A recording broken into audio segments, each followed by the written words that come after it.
আসসালামু আলাইকুম।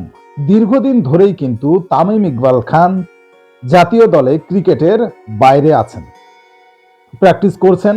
একবার শোনা যাচ্ছে তিনি দলে ফিরবেন, আবার শোনা যাচ্ছে দলে আর কখনোই ফিরবেন না।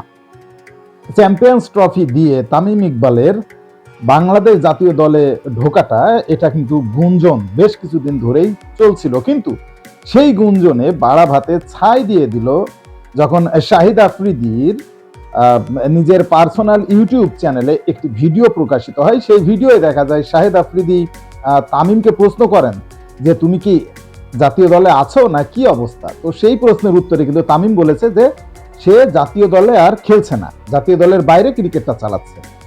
তখন থেকে আসলে প্রশ্নটা জটিল আকার ধারণ করে যে তাহলে কি আসলে চ্যাম্পিয়ন্স ট্রফিতে তামিমকে পাওয়া যাবে না। সেই সব প্রশ্নের উত্তর আজকেই কিন্তু পাওয়া গেল। আজকে নির্বাচক মণ্ডলীর 2 দফা বৈঠক হয়েছে সিলেটে।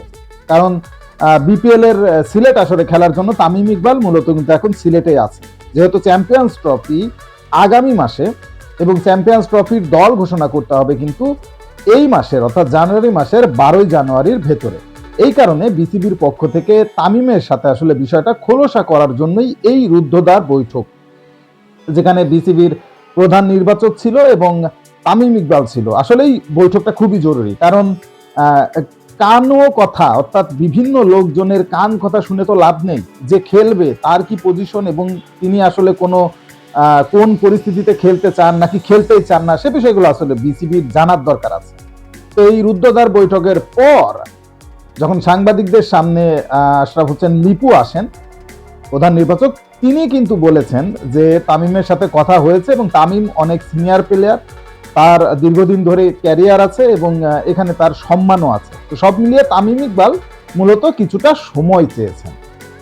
কিছুটা সময় বলতে যেহেতু 12 তারিখ দল ঘোষণা করতে হবে চ্যাম্পিয়ন্স ট্রফির, যদিও এই দলটা কিন্তু পরবর্তীতে চেঞ্জ করা যাবে, কিন্তু যেহেতু বিসিবির একটা চিন্তাধারা আছে যে কোন কোন প্লেয়ার অ্যাভেলেবেল থাকবে, তো সেই প্লেয়ারের ভিতরে যেহেতু তামিম আছে, এই কারণে কিন্তু তামিমের সাথে কথাবার্তা। তো তামিম সময় চেয়েছে, তবে সেই সময়টা অবশ্যই 12 তারিখের আগ পর্যন্ত অবশ্যই।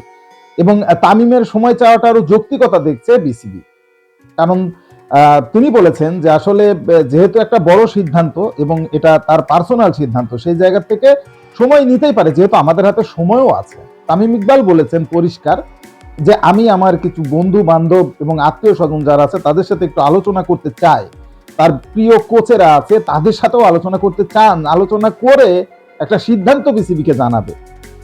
এবং তামিম ইকবাল চ্যাম্পিয়ন্স ট্রফিতে যদি না খেলেন তাহলে বুঝে নিতে হবে যে জাতীয় দলের জার্সি তার জন্য সম্পূর্ণরূপে তোলাই থাকলো, কারণ চ্যাম্পিয়ন্স ট্রফি একটা বড় আসর এবং এই আসরে যেহেতু সাকিব আল হাসানের খেলার চান্স খুবই কম, সেহেতু এখানে তামিমের যদি খেলার ইচ্ছা থাকে জাতীয় দলে তাহলে নিশ্চিতভাবেই কিন্তু সুযোগটা আছে। এবং বিপিএল এ যেভাবে তামিম খেলছে তাতে করে আসলেই তাকে কিন্তু মিস করবে বাংলাদেশ, কারণ ওপেনিং যে পেয়ার সেখানে কিন্তু মানে একের পর এক ব্যর্থতা, কোনো ওপেনিং জুটি আসলে দাঁড়াতে পারছে না। সে জায়গায় টি-20তে বিপিএল এ তামিম যেভাবে খেলছে তার অভাবটা অবশ্যই বাংলাদেশ পূরণ করবে এবং তামিমেরও উচিত এবং তার পরিবার পরিজন আত্মীয় স্বজন তাদেরও উচিত এই জায়গাটাতে সহযোগিতা করা তামিমকে, কারণ এখন আসলে বাংলাদেশের মানে জাতীয় দলের খেলা এবং একটা বড় চ্যাম্পিয়ন্স ট্রফি মানে আইসিসি টুর্নামেন্ট, একটা বড় মাপের টুর্নামেন্ট, কোনো অংশেই বিশ্বকাপের থেকে কম নয়।